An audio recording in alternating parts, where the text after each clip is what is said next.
میں نے آج قرآن کے درس کے بعد ایک نیا سلسلہ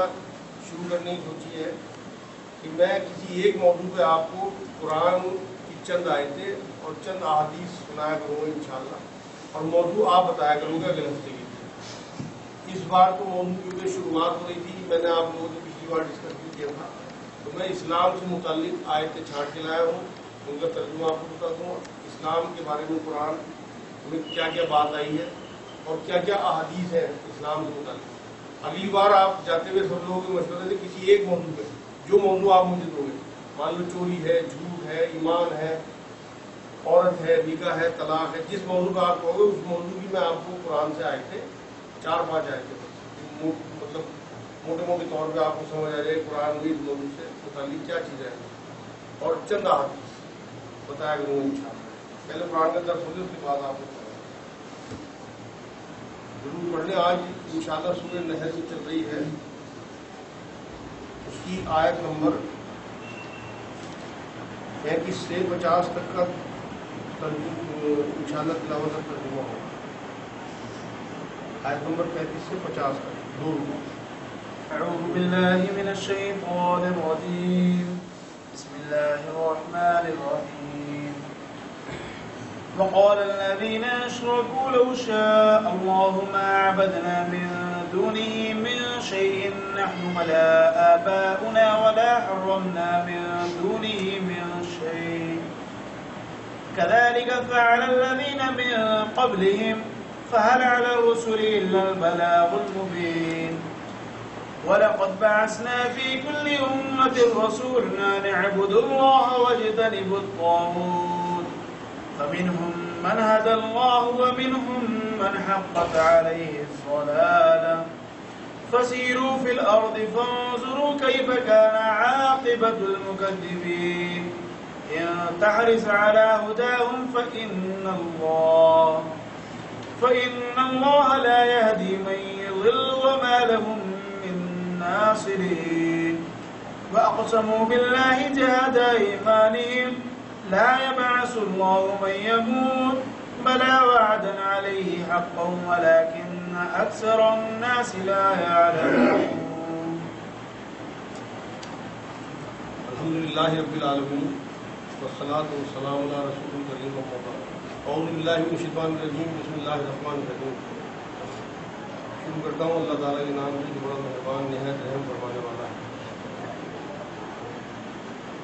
مشرک لوگوں نے کہا کہ اگر اللہ تعالیٰ چاہتا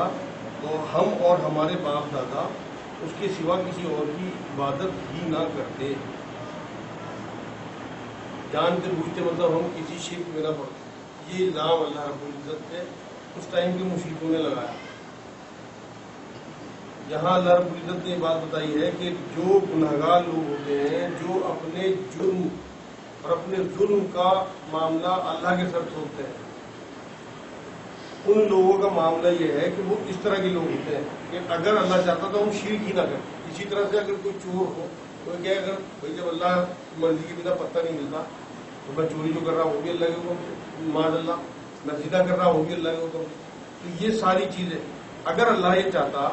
کہ لوگ ہدایت پر نہ آئیں تو اس نے خیر اور شر کیوں پیدا کیا، اپنے انبیاء کیوں بھیجے؟ صرف اسی وجہ سے اگر اسے اختیار نہ دینا ہوتا تو اس کے فرشتے ہی کافی تھے اس کی حمد و ثنا کرنے کے لیے۔ شر اور خیر کا جو معاملہ اس نے پیدا کیا یا نبیوں کو بھیجا ہے صرف اور صرف اسی وجہ سے کہ لوگ ہدایت کی طرف آئیں۔ یہ کہہ دینا کہ اگر اللہ چاہتا تو ہم یہ برائی کرتے ہی نا، تو اگر اللہ چاہتا تو پھر تو تمہیں پیدا ہی نہ کرتا، اس کے لیے فرشتے بہت تھے۔ تو یہاں معاملہ یہ، ہم اپنی دکان اپنے کاروبار کے معاملے میں یہ بات نہیں کہتے کہ اگر اللہ چاہتا تو ہم دکان کھول دیں گے، مت کھولو، گھر پڑے رہو، ہم محنت کریں نا، پیسے ہی نہ آئیں اگر اللہ نے چاہے تو۔ یہ تو سب اللہ نے اسباب سے دنیا کو جوڑا ہوا ہے، اس لیے یہاں ہمیں ہاتھ پیر تو ہلانی ہے، اور ہمیں جو اللہ نے عقل دی ہے، قرآن میں اللہ نے ایک جگہ کہا ہے کہ جب میں نے عقل بنائی تو میں نے اسے پہاڑوں پہ، آسمان پہ، زمین پہ، سب پہ پیش کیا، سب نے انکار کر دیا، صرف انسان نے اسے قبول کیا، اور انسان جاہل اور ظالم ہے۔ اس آیت میں اللہ نے کہا لاڈ میں، انسان نے بنا سوچے سمجھے اس عقل کو تسلیم کر کے اپنے لیے ایک راستہ کھول لیا کہ اگر وہ بہت بھلائی کے ساتھ آگے بڑھے گا تو نعمت جنت ہے، اور اگر برائی کے ساتھ آگے بڑھے گا تو اللہ نے تو دونوں راستے بتا دیے، اس لیے اللہ نے کسی قسم کا کوئی الزام نہیں لگایا جا سکتا۔ آگے ان لوگوں نے کہا نہ اس کے فرمان کے بغیر کسی چیز کو حرام کرتے، مطلب ہمارے باپ دادا جو حرام چیزیں کرتے رہے، جو حرام کام کرتے رہے، مطلب یہ سب ان کی ضد تھی کہ اللہ ہمیں نہ شرک سے بچانا چاہتا تھا، نہ ہمیں حرام سے بچانا چاہتا تھا۔ اللہ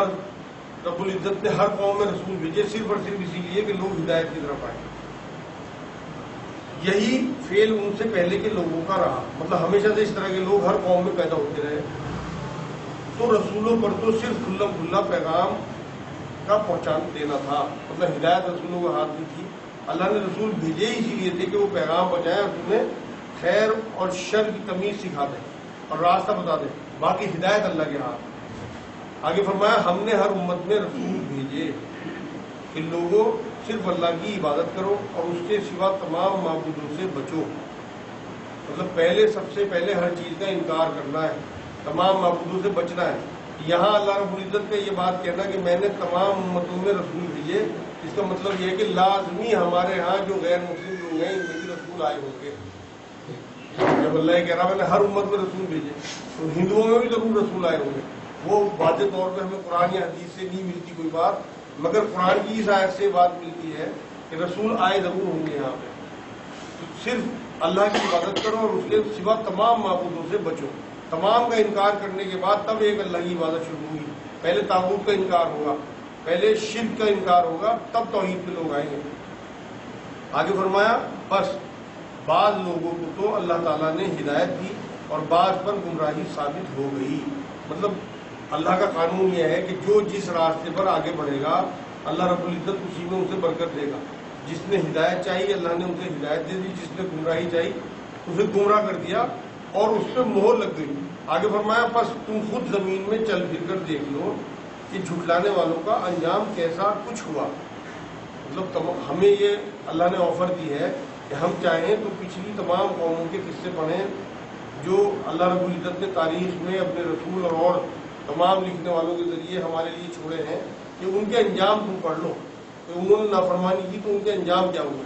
وہ آپ ان کی ہدایت کے خواہش مند رہیں۔ یہ حضور اکرم صلی اللہ علیہ وسلم کو اللہ رب العزت نے کہا کہ اگر آپ ان کی ہدایت کے خواہش مند یا تمنا بھی رکھیں گے لیکن اللہ تعالیٰ اسے ہدایت نہیں دیتا جسے گمراہ کر دے۔ مطلب ایک بار اللہ کے قانون کے حساب سے کوئی اگر گمراہ لکھ دیا گیا اپنی حسد بغض اور شرک کی وجہ سے، ایک بار جس پہ سیل لگ گئی اللہ رب العزت کی کفر کی، اسے اللہ کبھی ہدایت نہیں دیتا، چاہے حضور اکرم صلی اللہ علیہ وسلم کتنی خواہش کریں کتنی تمنا کریں۔ قرآن میں جگہ جگہ یہ بات کہی اللہ نے کہ تم ہدایت نہیں دے سکتے، بلکہ تم صرف مبلغ ہو، تبلیغ کرنے والے ہو، بات پہنچانے والے ہو، اور ہدایت دینے والے ہم ہیں۔